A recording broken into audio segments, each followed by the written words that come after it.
This is the Forgecast, your eye into the who's who and what's what in cybersecurity and the cloud.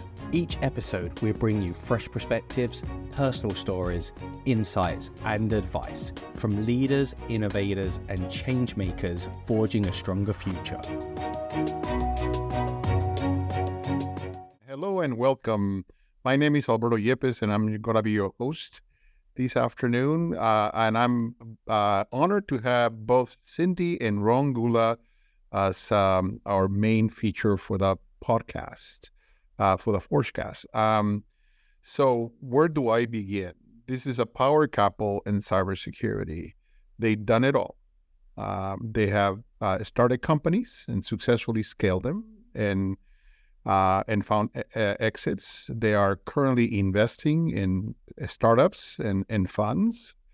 They are also helping our community by being philanthropists and helping a lot of nonprofits to increase the awareness, diversity, and intentional purpose of our cyber industry, and now trying to drive a lot of policy. And therefore, it is a pleasure to have you both. And thank you for taking the time to share this with our community. Glad to be here. How's it going? It's going great. And it's only going to get better just because Cyndi and you are going to be adding some insights that a lot of people may not know about these. So why don't we get started? And, a lot of people wonder, you're a couple and you work together pretty much all your lives. And so how did it begin? How do you get to know each other and decided to be partners in life? And maybe we'll get Cyndi's perspective first. Well, believe it or not, it was a blind date. So Ron and I met on a blind date in Syracuse, New York. My background, I'm a glass engineer by schooling, and I worked at Syracuse, China.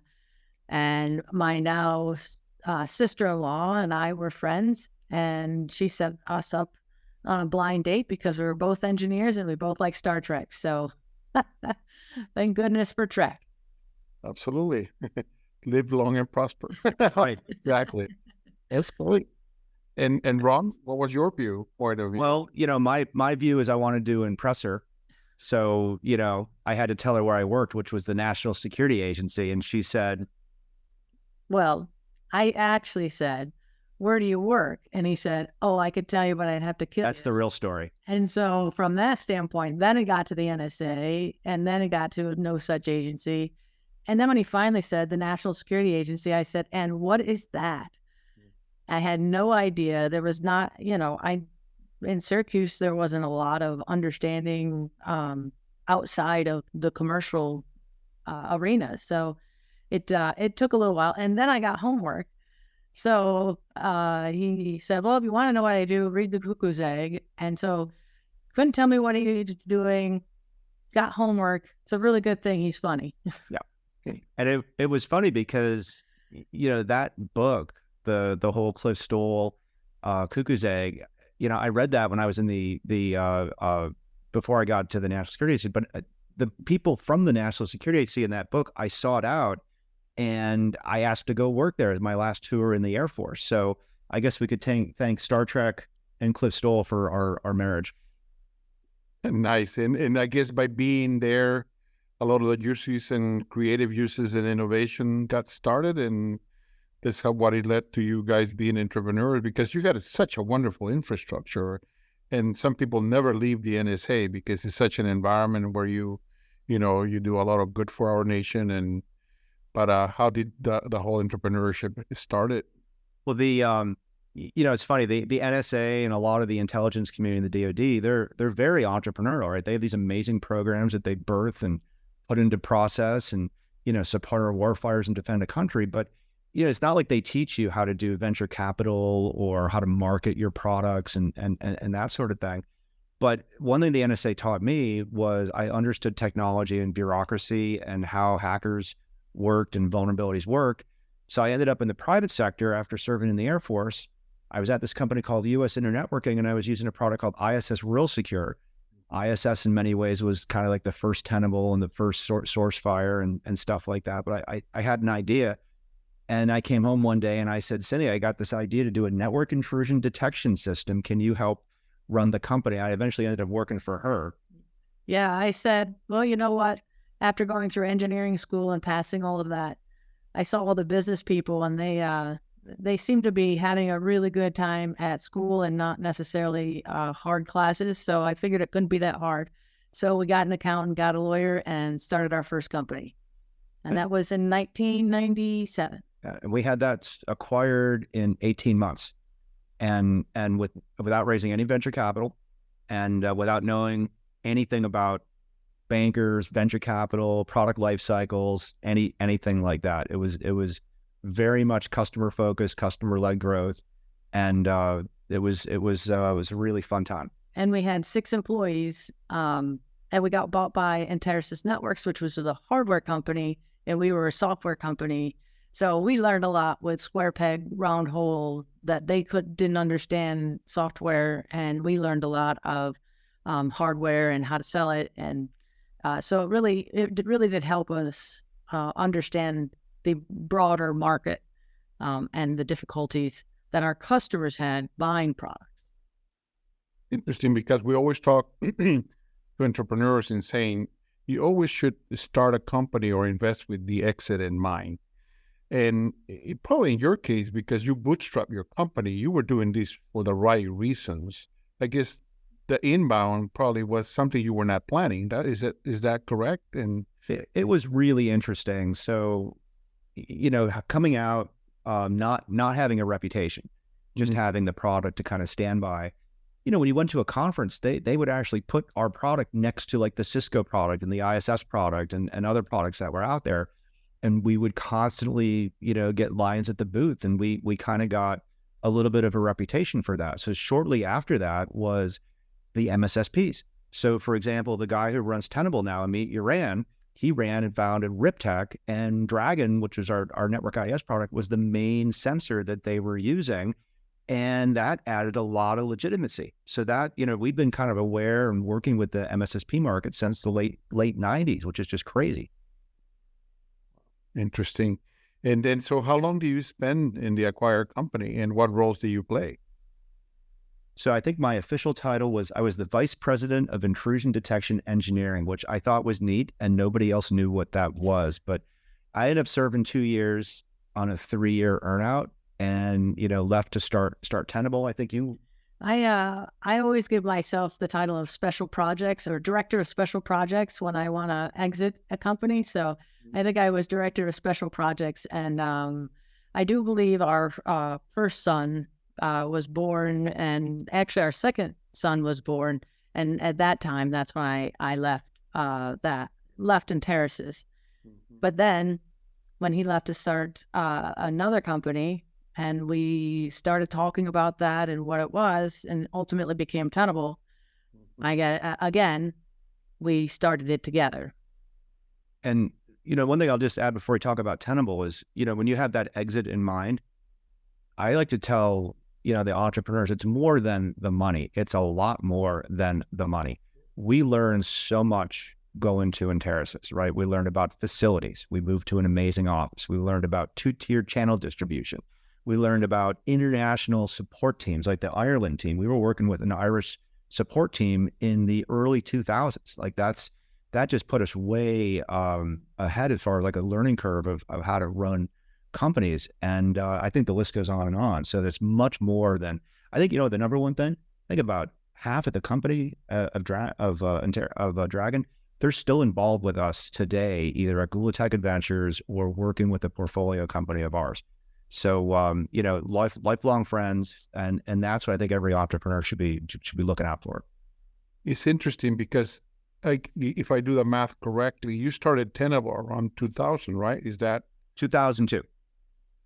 Many people, given our current market conditions, think, "Oh my goodness, they never seen markets, in cycles." And many entrepreneurs, they think, "Oh, it's gloom and doom." You started the company not only after the bubble bursted in 2000, after September 11, we thought we were going to come back and we went down again. But what a great environment to to start a company. And it's what we keep on telling entrepreneurs. This is the best time to do that. But maybe share a little bit about how Tenable came about and how do you race above the noise and started getting the right traction. Yeah, so I think there's two stories. One I'll tell, and it's a pretty straightforward one. Is that it wasn't the Ron and Cyndi show.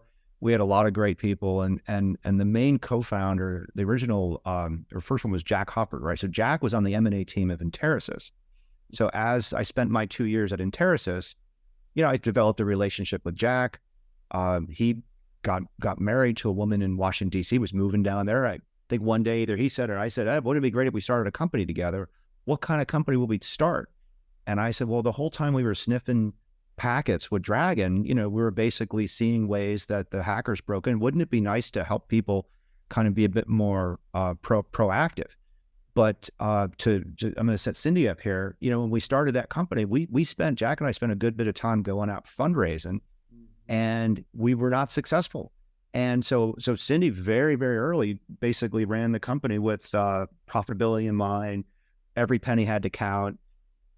Yeah, we hired based on our sales, and at the time, both of our companies benefited from universities.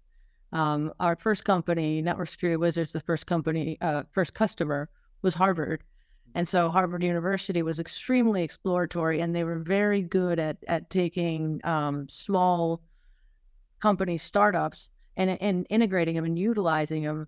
And one of the best things that came out of that was an amazing relationship. And when we started Tenable, Johns Hopkins University was actually our first customer.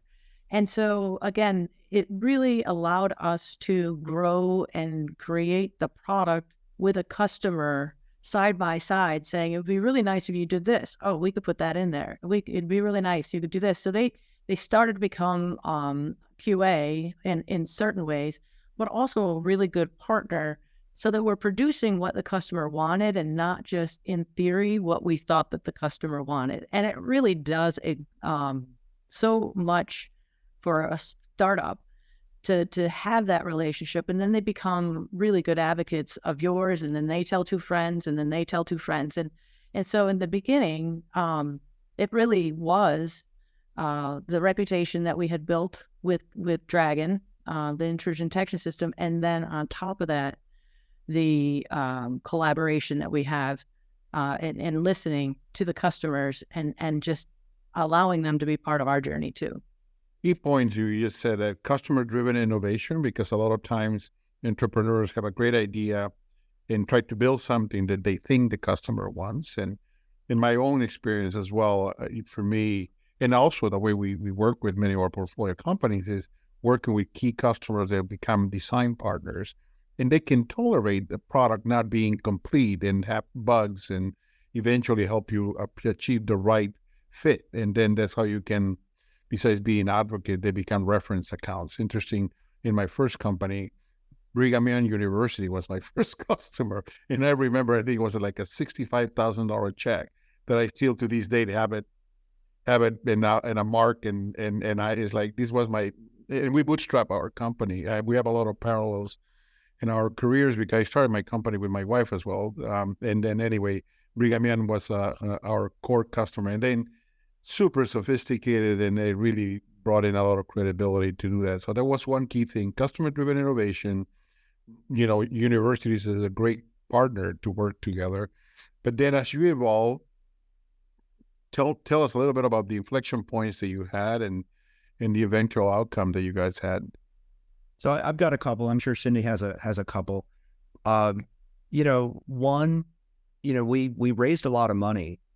We did a $50 million raise from Excel Partners. We did another $300 million-ish raise from Insight Capital and Excel as well. But the story I tell people is that the company was so profitable, all of that money was secondary.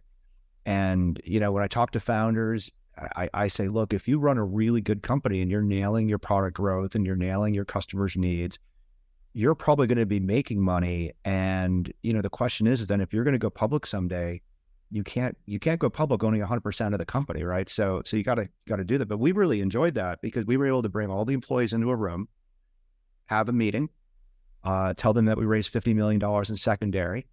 then explain to them what secondary stock was, and then have hugs and tears and stuff like that. So that was a big inflection point for us. Do you have any? Yeah, at the beginning of the company, when we had the four of us sitting down, it was Renaud Darrison, Jack Hufford, Ron, and me, and we were structuring how to structure the company. And I said, with our first company, we actually got dinged a lot being called a mom and pop shop.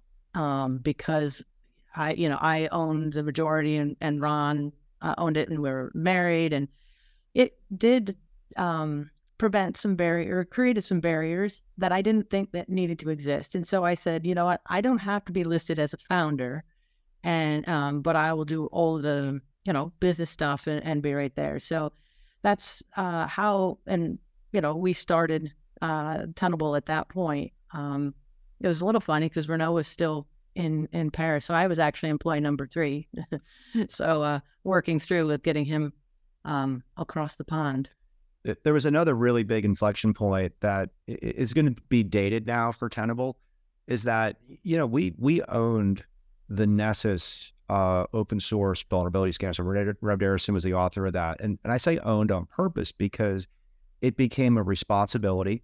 It became a competitive advantage. It also became a tool that, we in the early 2000s, we were signing deals and indemnifying our customers that if they got sued for using our open source software, that we were on the hook for paying that, right?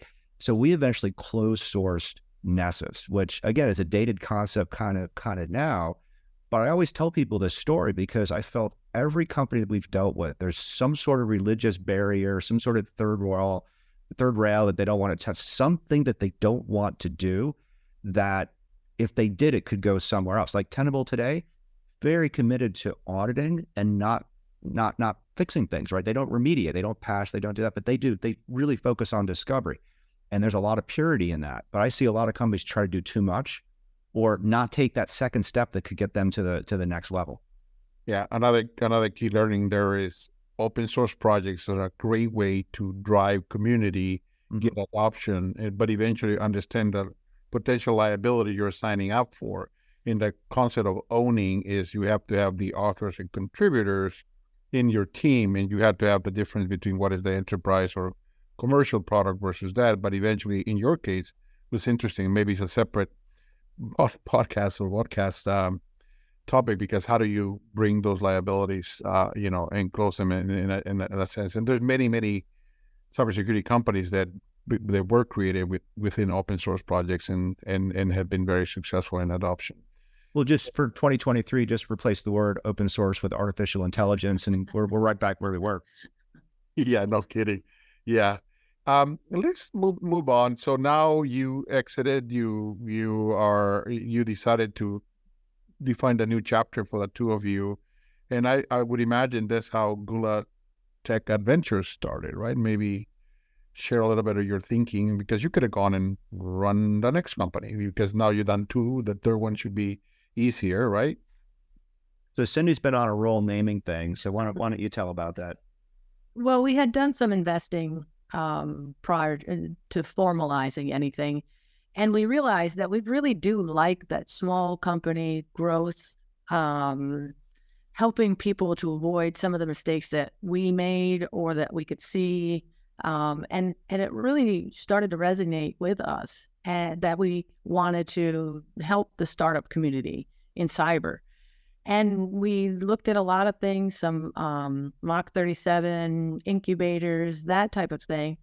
And we realized that if we had an incubator and we decided to invest in 1 or 2 of the companies in a cohort, that would not reflect well on the ones we didn't invest in. And so we chose investing versus incubating. So now we try to be friends with all the incubators and supportive, and, we just need more and more.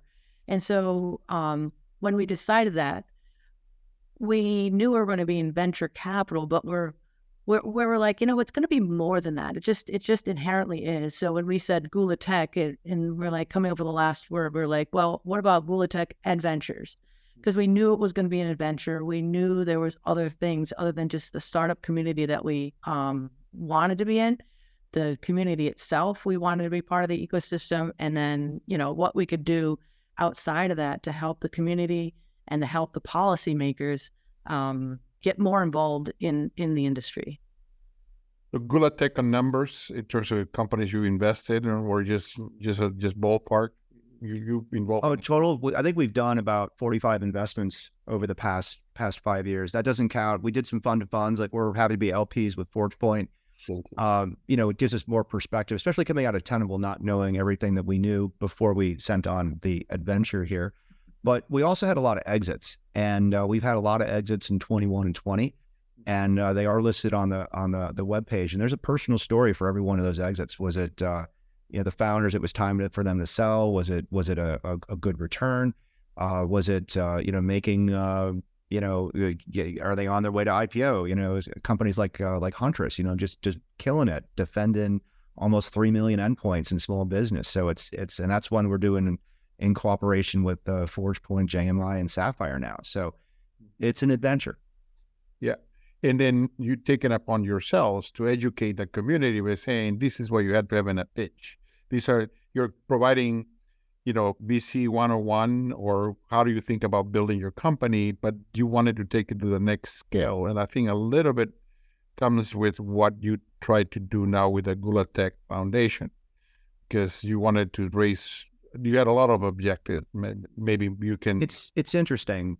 Coming out of the NSA, I thought I was probably the smartest person in cyber. Then doing intrusion detection, like tracking hackers I thought I still had that title. Then running Tenable, holy cow, right? Site license at the DoD, 20,000 organizations worldwide. Wow. But we just keep learning. And a couple years into Gula Tech Adventures, we really wanted to start giving back to the community, both in terms of some time and content. And, we do have a YouTube channel. We've been putting out a lot of videos on cybersecurity, a lot of videos on I call it VC 101. And some of it's as simple as pitch decks. Like, I've got a thing, I want your pitch deck to have 5 slides. What problem you solve? How do you solve it? Right? Show me some proof that I should believe you, right? What's your ask? Like, what are you gonna do with the money, right? And then the 5th thing is, what's your version of success?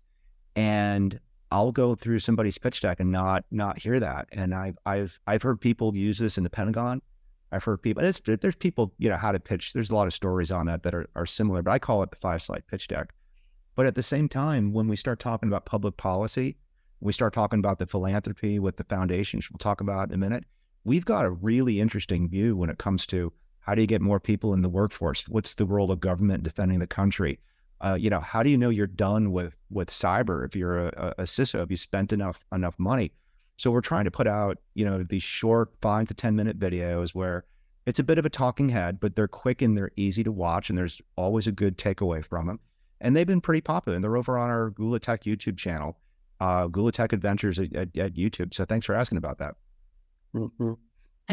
And as far as the foundation, a lot of the work that we're doing commercially to protect banks, and the banks are doing, and large organizations and enterprises, we're spinning our wheels if we don't get the public and other people involved in their own cybersecurity, activity. It is a game. It's a zero-sum game. No, that's not what I was saying. But cybersecurity is a team sport. Sorry, that's it. Cybersecurity is a team sport. But what we were missing is the public. And so with the foundation, we wanted to get more people into cybersecurity. So how do we do that? And that's really been the exploring path of the foundation, because we look at it investing in nonprofits the same way we invest in startups for-profits. And that grant funding, sometimes it's the initial grant that gets them going. But one of the things that kind of came out of that, I kept getting asked, Cyndi, how do we get more women in cybersecurity? And I said, stop calling it cybersecurity, because what it sounds to me is you put the entire world on your shoulder, you put your hoodie on, and you march downstairs in your parents' basement and you work alone. Mm-hmm. And it was such a revelation that that's absolutely not what this industry is. I did come from the industry. I learned it by osmosis, but it is so great to be all in the same mission of defending all of these people and all of the activity online. But so I said, why don't we start calling it data care? Similar to the way the healthcare pivoted, or the medical field pivoted to healthcare. Once that happened, people started saying, yeah, you know what? I have a personal responsibility for my health. I can eat better. I can sleep longer. I could do things that improve my health, that it's not just my doctor's visit or my dentist visit that's going to take care of me. And that was a big push because we found preventative activity was much easier to deal with than reactive. And I think right now we're kind of at that inflection point now with cybersecurity industry. We built the plane while we were flying it. We've gotten to a point where now it's a lot more integrated. The public is actually paying attention and they're getting personally impacted. And so now if we invite them into the industry and tell them why we're doing all of this work, because it's their data and they have a personal responsibility to help protect that data. And we can talk more about the data versus the technology. And, you know, if I start talking about encryption or other technology, generally the layperson eyes glaze over and they stop paying attention. But if we're saying, but your data, you could demand more protection of your data. We can do a lot more regulation around data care than we can about the technology, because the technology is moving so fast and the innovation is going so fast. We don't really have time to get everybody on board. They have to start taking some responsibility themselves. Mm-hmm.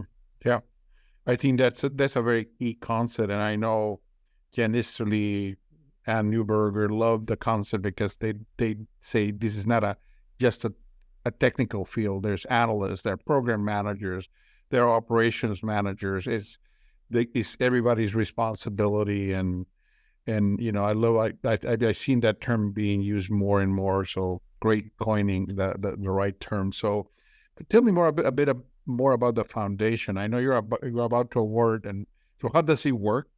I think you've done 6 awards by now, and then typically they get celebrated and announced around industry forums, and maybe some people on the podcast may not necessarily know how to do that. So maybe when we started getting into Gula Tech Adventures, we knew we wanted to be philanthropic, and you know, we didn't really want to just be, hey, do a meeting with Ron and Cyndi and make everybody pitch us, because there's a lot of problems. We want to be very purposeful. So we had the idea, I think it was used about doing a competition where we would pick a topic, because of course cybersecurity is so broad and we didn't have the term data care yet. But we would pick individual topics. Some of them would be social in nature. Some of them might be things like education, educating the public, governance, and we would basically put up $1 million of our own money to do a competitive grant.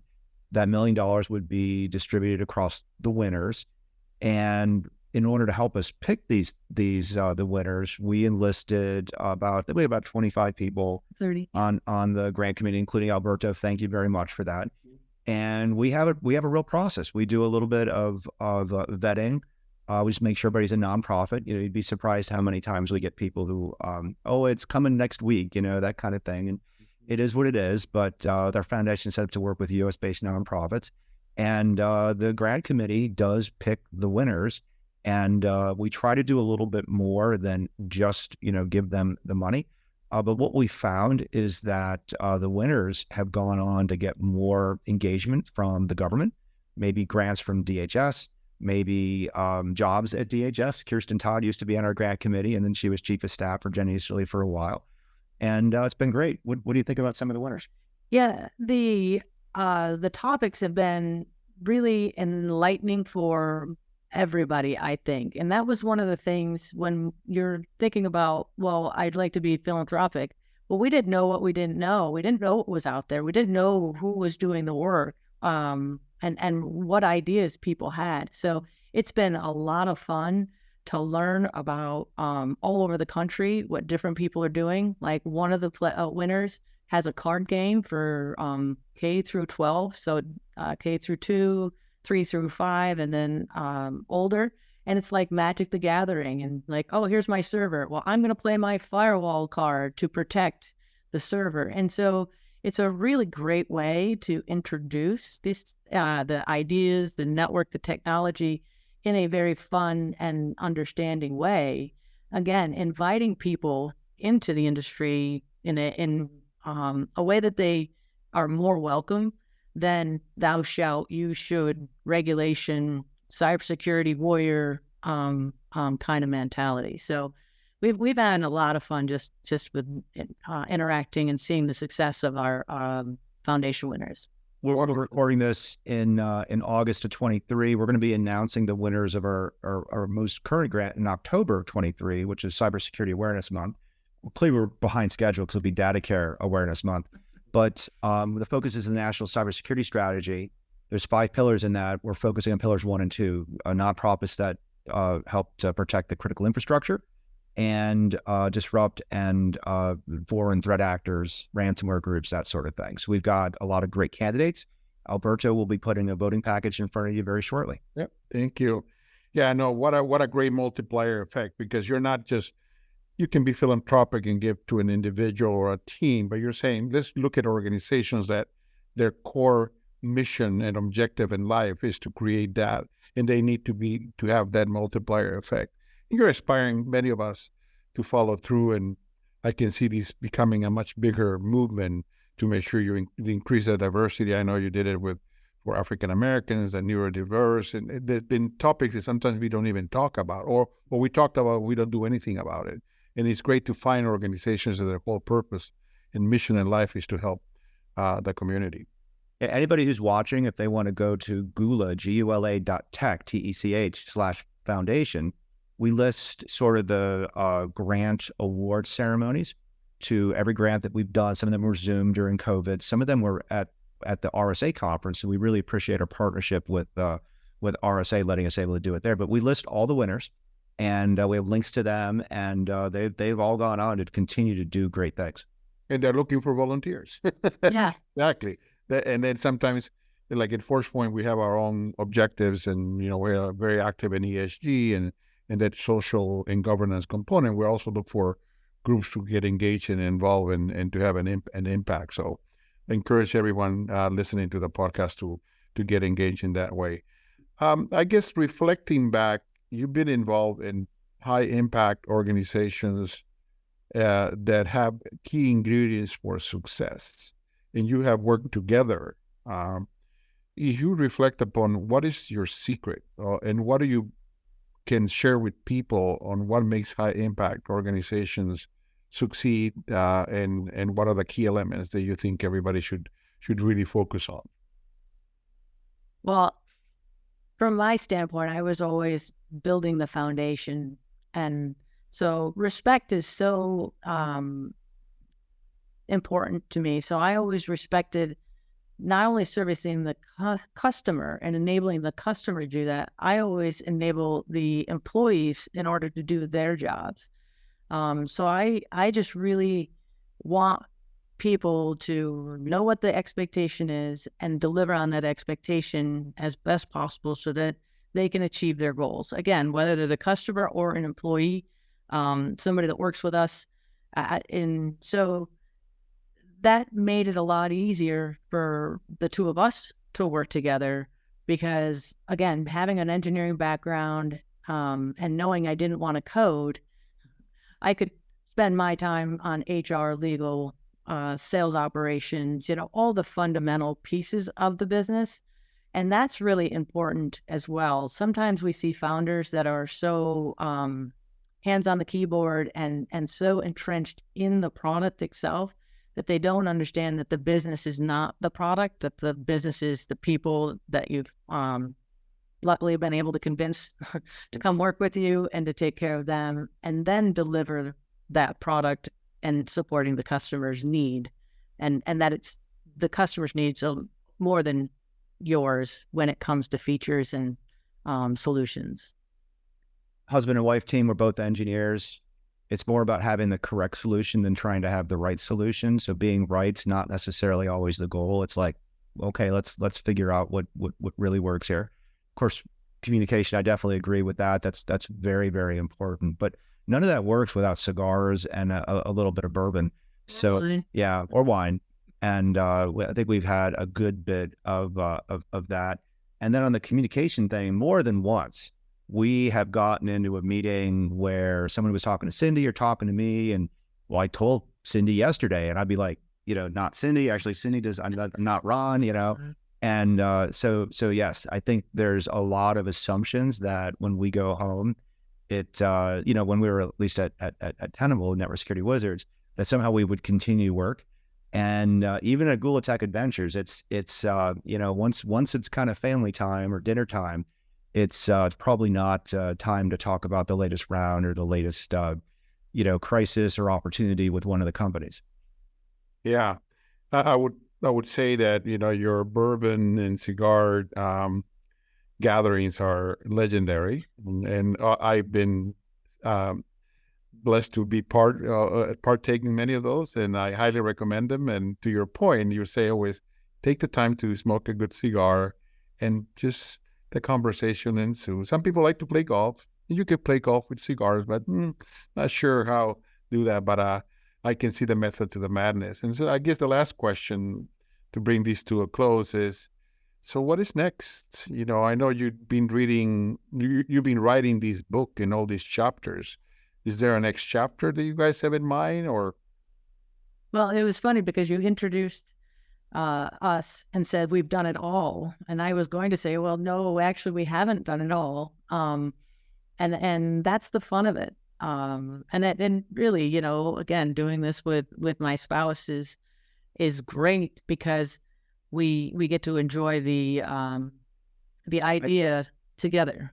Spouse? I thought you're my girlfriend. No, girlfriend and spouse. No, okay, we are voluntary related. There's still a lot of work to do. 2023, we've got the national cybersecurity strategy. This administration has done very clear about getting the fact, but it's going to take a while. It's going to take a long while, and a lot of people outside of cyber realize that cyber is not their number one important thing, which is one of the reasons we're pushing data care. Right now the economy's down a little bit. We're seeing entire security teams, basically let go and whatnot. So we do need to have more innovation. We don't have enough people in this industry. We've got to have better tools. We are not going to stop what we're doing, and we're encouraging more people to innovate and join. And if we can help them, we're happy to help. Well, thank you very much for all your contributions to the industry, and always being trailblazers. A lot of people will follow, and obviously I can speak for everyone at Forgepoint. We really enjoy the relationship with you is multidimensional because we share deal flow. We have a common perspective of what's needed, and to your point, we're just in the early innings, and there's a lot of work to be done, and to a degree, we feel very privileged in the position that we're in, to work with amazing entrepreneurs. We have been entrepreneurs where we know nothing goes in a straight line, and just having the resilience and people on the sidelines that can encourage you to continue to move forward is something that sometimes is rare, and especially in the investment community. But look, thank you for what you do, and hopefully we'll have you as guests in the following episode of the podcast. Hey, thanks so much. Thanks for all the work you guys are doing for the community, in particular veterans. You guys do a lot of work there, and we're very happy to share. Yeah, looking forward to the next cigar with you. Me too. Well, thanks again, and have a great rest of the week and weekend. Appreciate it. Thanks for tuning in to today's episode. Subscribe to the Forgecast, which is brought to you by Forgepoint Capital. We're a leading cybersecurity and digital infrastructure venture capital firm that invests in exceptional teams protecting the digital future. To learn more about Forgepoint, visit forgepointcap.com or find us on LinkedIn and Twitter.